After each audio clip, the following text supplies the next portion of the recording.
Hey guys, this is Aisri Dinesh. Welcome to YouTube channel. So ரொம்ப நாளாக நம்ம வந்து வீக்லி ரீகேப்பே பார்க்கல. ஸோ எனக்கு நிறைய பேர் டிஎம் பண்ணியிருந்தீங்க, ப்ரோ வீக்லி ரீகேப் போடுங்க, உங்களோட வீடியோஸ் வந்து நான் மிஸ் பண்ணுறேன், ரொம்ப ஹெல்ப்ஃபுல்லாக இருந்துன்னு சொல்லி ஏகப்பட்ட டிஎம் பண்ணியிருந்தீங்க. எனக்கும் போடணும்னு தான் ஆசை. என்ன ஆகிடுச்சுன்னா, ஒரு 2 weeks பிஃபோர் வந்து எனக்கு ஒரு ஹெல்த் இஷ்யூ ஆகிடுச்சு. ஹெல்த் இஷ்யூ மீன்ஸ் நார்மல் தான், லைக் ஃபீவர், வாமிட்டிங் எல்லாமே சேர்ந்து ஒன்றா வந்துடுச்சு. எனக்கு அதுலேருந்து ரெக்கவர் ஆகிறதுக்கே வந்து ஒரு 2 weeks டைம் எடுத்துருச்சு. ஸோ அதனால் வந்து என்னால் வீடியோஸ் ரெக்கார்ட் பண்ண முடியல. அண்டு இன்ஸ்டாவில் பார்த்தாலும் நான் வந்து லெஸ்ஸாக தான் ஆக்டிவாக இருந்திருப்பேன். லைக் ட்ரேட் பிரேக் டவுன்ஸ் போடுறது அது எல்லாமே வந்து கம்மியாக தான் போட்டுருந்தேன். அண்ட் அந்த பீரியடில் தான் நான் வந்து இன்னொன்று பண்ணேன், கொஞ்சம் ஃபோக்கஸ்டாக வந்து நம்ம ட்ரேட் பண்ணுவோம், பே அவுட் வந்து புஷ் பண்ணலாம் அப்படின்னு சொல்லிட்டு புஷ் பண்ணேன். ஃபீவரில் தான் அந்த பே அவுட்டை நான் எடுத்தேன். ஸோ அது வந்து மறக்க முடியாத பே அவுட். ஸோ இந்த வீடியோவில் நம்ம என்னென்ன பார்க்க போகிறோம்னு சொல்லிடுறேன். ஃபர்ஸ்ட் திங் வந்து ப்ளூ கார்டன் ஃபியூச்சர்ஸில் செகண்ட் பே அவுட் வந்து ரெக்வஸ்ட் பண்ணியிருந்தேன். அதை எப்படி நான் ரெக்வஸ்ட் பண்ணேன், அந்த அக்கௌண்ட்டில் வந்து நான் என்னென்னலாம் பண்ணேன்னு சொன்ன அக்கௌண்ட் ஸ்டாட்ஸ் எல்லாம் பார்ப்போம். ஃபைனலாக நம்ம வந்து ட்ரேட் பிரேக் டவுன்ஸ் பார்ப்போம். ஓகேவா? So let's start the video. So இந்த அக்கௌண்ட்டில் தான் வந்து நான் பே அவுட் எடுத்திருந்தேன். ஆக்சுவலாக நீங்கள் வந்து இந்த ஸ்டாட்ஸ் பார்த்தாலே உங்களுக்கு தெரியும். ப்ளூ கார்டன் ஃபியூச்சர்ஸில் வந்து நான் 2 லைவ் அக்கௌண்ட் வச்சுருந்தேன். ஸோ 2 லைவ் அக்கௌண்ட்டில் வந்து ஒரு லைவ் அக்கௌண்ட் வந்து நான் வந்து ப்ளோ பண்ணிட்டேன். ஐ திங்க் 2 weeks பிஃபோர் தான் அதை நான் ப்ளோ பண்ணேன். அது ஏன் ப்ளோ பண்ணேன், எதுக்கு ப்ளோ பண்ணேன்னு சொல்லிட்டு கொஷின் பண்ணுறத விட நான் ஒரு விஷயம் இங்கே கிளியர் பண்ணிக்கிறேன். என்னென்னா வந்து நீங்கள் இதை ஃபேஸ் பண்ணியிருப்பீங்க. நம்ம வந்து ஒரு லைக் ஒரு ப்ராஃபிட்டபிள் ஸ்டேஜ் வந்ததுக்கப்புறம் அகைன் வந்து நம்ம ஒரு பிரேக் இவன் ஸ்டேஜ் போவோம். அது வந்து உங்கள் மாடலால் பிரேக் இவன் ஸ்டேஜ் போக மாட்டீங்க, அந்த மாடலால் வந்து லூசிங் ஸ்ட்ரீக் போக மாட்டீங்க. என்ன ஆகும்னா, ஒரு கண்டினியூஸ் வின்னிங் ஸ்ட்ரீக்கில் இருக்கும்போது ஒரு பாஸ் வரும். அந்த பாஸ் வந்து எதுக்கு வருதுன்னா, லைக் பிஃபோர் வந்து நம்ம வந்து ஓவர் கான்ஃபிடென்ஸாக இருந்திருப்போம் மார்க்கெட்டில். ஏன்னா எல்லாமே வந்து நம்ம எடுத்தது எல்லாமே டிபி போயிருக்கோம், அண்ட் பேஅவுட்ஸ் மேக் பண்ணியிருப்போம், ப்ராஃபிட்டில் இருந்திருப்போம். ஸோ ஒரு ஸ்டேஜுக்கு மேலே என்ன ஆகும், நம்மளை மீறி நமக்கே தெரியாமல் நம்ம மாடலை வந்து ஃபாலோ பண்ணாமல் விட்டுருவோம். செட்டப் வந்து இருக்கவே இருக்காது. நம்ம வந்து சார்ட் ஓப்பன் பண்ணுவோம், ஸோ இந்த இடத்துல என்ட்ரி இருக்குது, அங்கே என்ட்ரி இருக்குன்னு சொல்லிட்டு நம்ம என்ட்ரி போட்டுருப்போம். அதுக்கப்புறம் கன்சிக்யூட்டிவ் லாஸஸ் வந்துகிட்டே இருக்கும். ஒரு பாயிண்ட் என்ன ஆகும், நீங்கள் வச்சிருக்க அக்கௌண்ட் வந்து ப்ளோ ஆகும், இல்லைனா அது ஒரு பிரேக் இன் ஸ்டேஜில் இருக்கும். ஸோ அந்த பாயிண்ட்டில் தான் நமக்கு வந்து அகைன் வந்து யோசிக்க தோணும், என்ன பண்ணிட்டு இருக்க அப்படின்னு சொல்லிட்டு உனக்கு ஒரு கொஸ்டின் வரும். ஸோ அந்த கொஸ்டினில் தான் உங்களுக்கு ஒரு ஆன்சரும் கிடைக்கும். எனக்கு அது எப்படி கிடைச்சதுன்னா, நான் வந்து அந்த அக்கௌண்ட் லாஸ் பண்ணதுக்கப்புறம் நான் என்ன ஃபேஸ் பண்ணேன்னா, என்னோட ஜேர்னல் பண்ணுறது வந்து எனக்கு பழக்கம் உண்டு. ஸோ அந்த ஜேர்னல் வந்து எடுத்து பார்த்தேன். ஸோ இந்த ஜேர்னல் பண்ணுறது வந்து உங்களுக்கு எவ்வளோ ஹெல்ப்ஃபுல்லாக இருக்கும்னு சொல்கிறேன். அந்த லூசிங் ஸ்ட்ரீக்கில் இருக்கும்போது உங்களுக்கு திருப்பி வந்து கான்ஃபிடன்ஸ் பூஸ்ட் வந்து எப்படி கொடுக்கணும், ஒன்லி பை யுவர் ஜேர்னல். ஓகேவா? ஸோ அந்த ஜேர்னல் பார்க்கும்போது உங்களுக்கு என்ன கிடைக்கும், கான்ஃபிடன்ஸ் கிடைக்கும். அது எப்படி ப்ரோ கிடைக்கும் அப்படின்னு கேட்டிங்கன்னா, ஒரு ஒர்க்கிங் மாடல் வந்து நீங்கள் ஒரு பில்ட் பண்ணியிருப்பீங்க. பிகாஸ் அதை வச்சு தான் நீங்கள் பே அவுட்ஸ் எடுத்திருப்பீங்க அண்ட் ப்ராஃபிட்ஸ் மேக் பண்ணியிருப்பீங்க. ஓகேவா? ஸோ அதெல்லாம் ஜேர்னல் பண்ணி வைக்கும் போது அகைன் நீங்கள் அந்த செட்டப்ஸ்லாம் நீங்கள் போய் பார்க்கலாம்.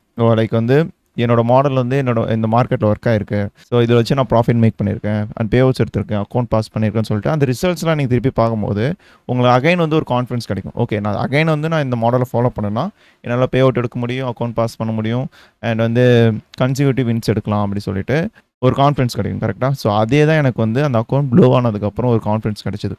அது கிடைச்சோடனே நான் என்ன பண்ணேன், 2 லைவ் அக்கௌண்ட் வச்சுருந்தேன் சொன்னேன். எனக்கு ஒரு அக்கௌண்ட் தான் ப்ளோ ஆயிடுச்சு. ஸோ இன்னொரு அக்கௌண்ட் பார்த்தீங்கன்னா எனக்கு வந்து நியர்லி $300 அந்த அக்கௌண்ட்டில் இருந்தது. ஸோ இதில் பார்த்தாலே உங்களுக்கு தெரியும், பேலன்ஸ் வந்து 50,314 தான் இருக்குது. ஸோ அந்த 314 தான் அதோட ட்ராடவுனே. நான் என்ன பண்ணேன், எனக்கு வந்து ஒரு 2 days கேப் இருந்தது. ஓகேவா? ஐ திங்க் அந்த $300 வந்து எப்போ இருந்ததுன்னா ஃப்ரைடே வந்து அக்கௌண்ட்டில் இருந்தது. ஸோ அந்த சாட்டர்டே சண்டே நான் என்ன பண்ணேன், பேக் டெஸ்ட் பண்ணேன். ஸோ என்னோட மாடல் எடுத்துகிட்டு எஃப்எக்ஸ் ரீப்ளே வந்து நான் சப்ஸ்கிரிப்ஷன் வச்சுருந்தேன். ஸோ அதில் போயிட்டு 2 yearsோட டேட்டா வந்து நான் வந்து பேக் டெஸ்ட் பண்ணேன், 2023 அண்ட் 2024. ஸோ அதில் வந்து எனக்கு வந்து பேக் டெஸ்ட் பண்ணும்போது என் மாடல் வந்து நல்லா வந்து வின்னிங்ஸ் கொடுத்தது. நெக்ஸ்ட் ஒன் வந்து நான் என்ன தப்பு பண்ணேன்னு சொல்லிட்டு எனக்கு வந்து ரியலைஸ் பண்ணுறதுக்கு டைம் கிடச்சிது. அண்ட் என்னோட மாடல் தான் திருப்பி ஃபாலோ பண்ண போகிறேன். சாட்டர்டே சண்டேஸில் வந்து அதுக்கு வந்து ப்ரூவன் ஆயிடுச்சு. ஸோ நான் இது ஃபாலோ பண்ணனா நீ கன்ஃபார்ம் நீ பே அவுட் எடுத்துருவேன், எல்லாமே நடந்துடும் அப்படின்னு சொல்லிட்டு. ஸோ அதே பூஸ்ட்டோடு நான் என்ன பண்ணுறேன், நெக்ஸ்ட் வீக் ட்ரேட் பண்ணேன். நெக்ஸ்ட் வீக் ட்ரேட் பண்ணும்போது நீங்கள் பார்த்தாலே எனக்கு தெரியும், ஃபஸ்ட் ட்ரேட் வந்து 300 ரிஸ்க் வச்சேன், 50,900 போயிடுச்சு. ஓகேவா? ஸோ நெக்ஸ்ட் என்ன பண்ணேன், நெக்ஸ்ட் டே வரேன். நெக்ஸ்ட் டே வந்து எனக்கு வந்து ஐ திங்க் பிரேக் இவன். அதுக்கப்புறம் நெக்ஸ்ட் டேயில் என்ன பண்ணுறேன், 250 ரிஸ்க் வச்சு அந்த அக்கௌண்ட்டை வந்து 52,000 எடுத்துகிட்டு போகிறேன். நியர்லி $1,100 வந்து நான் வந்து ப்ராஃபிட் பண்ணுறேன். ஓகேவா? ஸோ நெக்ஸ்ட் வந்து திருப்பியும் $250 ரிஸ்க் வைக்கிறேன். அந்த 250 ரிஸ்க் வச்சு 500 ப்ராஃபிட் பண்ணுறேன். ஓகேவா? அதுக்கப்புறம் நெக்ஸ்ட் டே வந்து அகைன் ஒரு 500 ப்ராஃபிட் பண்ணுறேன். இப்படியே போயிட்டு இருக்கு. அப்புறம் ஒரு பிரேக் இவன், அகைன் ஒரு break even. So next day வந்து 250 ரிஸ்க் வச்சு $1,000 மேக் பண்ணேன். ஸோ இப்போ வந்து அக்கௌண்ட் வந்து 54,000 இருக்குது. ஆக்சுவலி செகண்ட் பே அவுட் வந்து 54,000 இருந்தாலே நம்ம ரெக்வஸ்ட் பண்ணலாம். நான் ரெக்வஸ்ட் பண்ணலான்னு சொல்லிட்டு நான் போயிட்டு டேஷ்போர்டில் பார்க்கும்போது என்ன ஆயிடுச்சு, கன்சிஸ்டன்ட் மீட் ஆகலைன்னு சொல்லிட்டு வந்துடுச்சு. ஸோ கன்சிஸ்டன்ட் வந்து எவ்வளோ இருக்கணும்னா 40%ல் இருக்கணும். பட் எனக்கு வந்து 57% இருந்தது. அத நான் செக் பண்ணும்போது அகைன் வந்து நான் $700 மேக் பண்ணணும்னு சொல்லிட்டு இருந்தது. ஸோ அத அப்படியே நான் விட்டுட்டேன். அதுக்கப்புறம் வந்து next day I think second வந்து பே அவுட் ரெக்வெஸ்ட் பண்ணலாம் இருந்தேன். தேர்ட் வந்து எனக்கு ஒரு பிரேக் ஈவன். ஸோ ஃபோர்த் வந்து எனக்கு ட்ரேட் இல்ல. ஃபிஃப்த் வந்து நான் என்ன பண்ணேன், ட்ரேட் எடுத்தேன். எடுத்துட்டு அந்த $700 மேக் பண்ணிட்டேன். ஸோ இப்போ வந்து அக்கவுண்ட் வந்து 54,700 இருக்கு. ஸோ இந்த கர்வ்ல இருந்தே உங்களுக்கு தெரியும், நான் எடுத்த ட்ரேட் எல்லாமே டிபி போயிருக்கு. ஸோ இதில் என்னன்னா, உங்கள் மாடல் மட்டும் ஃபார்ம் ஆக விட்டு ட்ரேட் பண்ணீங்கன்னா உங்களை வந்து யாராலுமே ஸ்டாப் பண்ண முடியாது. ஸோ அதுதான் ரியாலிட்டி இந்த ட்ரேடிங்கில். ஸோ மாடல் மீன்ஸ் உங்களுக்குன்னு ஒரு எட்ஜ் இருக்கும். நீங்கள் அதை பார்த்துருப்பீங்க, இந்த மாடலில் ரிப்பீட்டடாக வந்து அது ஒர்க் ஆகிருக்கும். ஸோ இங்கே பார்த்தாலும் அவங்க தெரியும் டேஷ்போர்டில் ப்ரோ என்ன ப்ரோ உங்களுக்கு 51% தான் வின் ரேட் இருக்குன்னு கேட்டிங்கன்னா, ஆக்சுவலி எனக்கு வின் ரேட் வந்து அதிகமாக இருந்தது. எப்போ வரைக்கும்னா ஃபஸ்ட் பே அவுட் ரெக்வஸ்ட் பண்ணுற வரைக்கும். ஸோ ஃபஸ்ட் பே அவுட் வந்து நான் எப்போ ரெக்வஸ்ட் பண்ணுறேன், நவம்பர் மந்த் ரெக்வஸ்ட் பண்ணுறேன். நவம்பர் மந்த் ரெக்வஸ்ட் பண்ணிவிட்டு நான் வந்து டிசம்பர் வந்து ஒரு ட்ரிப் போயிட்டேன். அது என்னோட இன்ஸ்டா பேஜ் பார்த்து தான் உங்களுக்கு தெரியும். நான் மணாலி வந்து ஒரு 1 மந்த் ட்ரிப் போயிட்டேன். ஸோ அங்கேருந்து நான் எதுவுமே ட்ரேட் எடுக்கல. இது எல்லாத்தையுமே வந்து நான் வந்து க்ளோஸ் பண்ணிவிட்டேன். அங்கே சார்ட் எதுவும் ஓப்பன் பண்ணல. ஓகேவா? ஸோ ட்ரிப் முடிச்சுட்டு வந்தேன். ஜனவரி வந்து நான் ட்ரேட் பண்ணலாம் ஆஃப்டர் நியூ இயர். ஸோ அப்படி பார்க்கும்போது என்ன ஆயிடுச்சு, ஒரு பிரேக் இவன் ஸ்டேஜில் இருக்கேன். ட்ரேட் எடுக்கிறேன், டிபி போகுது, அப்புறம் திருப்பி லாஸ் ஆகுது. ஒரு பிரேக் இவன் ஸ்டேஜில் இருக்குது அந்த மந்த் ஃபுல்லாக. கர்வ் பார்த்தாலே உங்களுக்கு தெரியும்.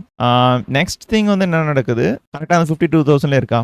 ஸோ பிப்ரவரி மந்த் வந்து ஸ்டார்ட் ஆயிடுச்சு. ஃபிப்பில் என்ன பண்ணேன், நான் வந்து மாடலே ஃபாலோ பண்ணல. அது எனக்கே தெரியும். நிறைய தப்பு பண்ண மீன்ஸ் ஒரு ஓவர் கான்ஃபிடென்ஸில் எப்படி சொல்லலாம், நான் ஒரு 5 மினிட்ஸ் சிஎஸ்டி வச்சா தான் அந்த இடத்துல என்ட்ரி போகணும். பட் ஆனால் நான் என்ன பண்ணேன், சிஎஸ்டி வைக்கிறதுக்கு முன்னாடியே அந்த செட்டப் வந்து சிஎஸ்டி வச்சிரும் அப்படி சொல்லிட்டு ஏர்லி என்ட்ரி எடுத்து ஸ்டாப் ஆகுறது. அண்ட் வந்து இதுமாதிரி சின்ன சின்ன மிஸ்டேக் தான். ரொம்ப போயிட்டு நான் கேமல்லாம் பண்ணல, மேலே கீழே அடிக்கல. சின்ன சின்ன மிஸ்டேக் தான். அந்த சின்ன சின்ன மிஸ்டேக்கோட ரிசல்ட் நீங்கள் கர்வில் பார்த்தாலே தெரியும். Consecutive losses. ஓகேவா? ஒரு ஃபர்ஸ்ட் 2 வீக்ஸ் வந்து கன்சிக்யூட்டிவ் லாஸ் ஆகுது. அதுக்கப்புறம் தான் வந்து ஃபெப்ரோட லாஸ்ட் வீக் நினைக்கிறேன், லாஸ்ட் வீக்லேருந்து நான் ட்ரேட் பண்ண ஆரம்பித்தேன். 18 வந்து லாஸ்ட் வீக் தான். ஸோ லாஸ்ட் வீக் வந்து எனக்கு வந்து $300 இருந்தது. அதுலேருந்து நான் பில் பண்ணது தான் இந்த கர்வ். ஓகேவா? ஸோ இதில் ஸ்டார்ட் பார்த்தாலே தெரியும். ஃபர்ஸ்ட் வந்து இங்கே ஒரு ஒரிஜினல் கன்சல்டேஷன் இருக்குது. அதுக்கப்புறம் ப்ரைஸ் வந்து ஒரு லோ ரெசிஸ்டன்ஸ் லிக்விடிட்டி கிரியேட் பண்ணிவிட்டு ஒரு லிக்விடிட்டி ஸ்வீப் பண்ணிவிட்டு ப்ரைஸ் மேலே ஏற்றுற மாதிரி இருக்கும். இட்ஸ் குட் ரைட், பிகாஸ் இது மாதிரி நான் கர்வ் என்னோட அக்கௌண்ட்டில் பார்த்ததே இல்லை. இப்போ தான் நான் பார்க்குறேன். Okay, so that's it. So இதில் வந்து நான் வந்து எவ்வளோ $1,350 வந்து ரெக்வஸ்ட் பண்ணியிருந்தேன். அகைன் வந்து நான் வந்து தேர்ட் பே அவுட் புஷ் பண்ணுவேன். அதுவும் நான் போஸ்ட் பண்ணுறேன் அதை எப்படி புஷ் பண்ண சொல்லிட்டு. And fourth pay out push பண்ணும்போது நம்ம அக்கௌண்ட்டில் இருக்க எல்லா பேலன்ஸுமே நம்ம வந்து வித்ட்ரா பண்ணிக்கலாம். ஃபார் எக்ஸாம்பிள் இப்போ $4,000 இருக்குன்னா $4,000 நம்ம வந்து பே அவுட் எடுத்துக்கலாம். லெட்ஸ் see அது ஃபோர்த் பே அவுட் வரைக்கும் போகுதான்னு சொல்லிட்டு. பட் ஆனால் இந்த ஃபோர்த் பே அவுட் வரைக்கும் எடுத்துகிட்டு போகணும்னு சொல்லி தான் நான் இருக்கேன். So that's it. now let's see the trade break down. Trade break down பொறுத்த வரைக்கும் நான் நிறைய வீக்ஸ் வந்து நான் வந்து ட்ரேட் பிரேக் டவுன் பண்ணலை. Last week and before week வந்து நான் வந்து ட்ரேட் பிரேக் டவுன் பண்ணுறேன். ஏன்னா அதுக்கு பிஃபோரும் நான் பண்ணேன்னா ரொம்ப வீடியோ லென்த்தாக இருக்கும். ஸோ நீங்கள் பார்க்குறவங்களும் வந்து ஸ்கிப் பண்ணிடுவீங்க. ஓகேவா? So now let's see the trade break down.